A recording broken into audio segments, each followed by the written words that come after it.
How to remove index from a Photoshop layer.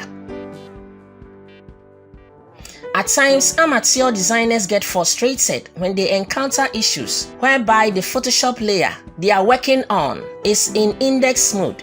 If you don't remove the index, various tools that work with layers will be inactive.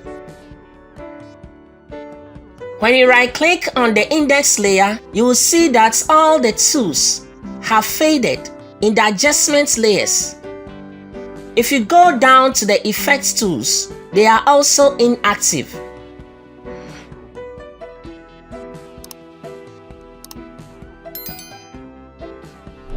If you hover your mouse over the adjustments, a chunk of them is inactive. To correct the problem, click on the image menu, point to Mode, and select RGB if you want to display the finished work on screen, or CMYK if you will print the finished design from the list.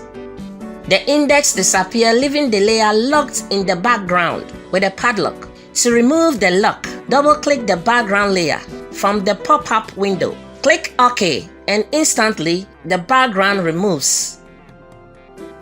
The inactive tools are now active. Now you can create a new background layer by clicking on the New Layer button to create a new background layer. TechTricksGh. Like, subscribe, and hit the bell notification, and comment on our videos to give us a reason to do more.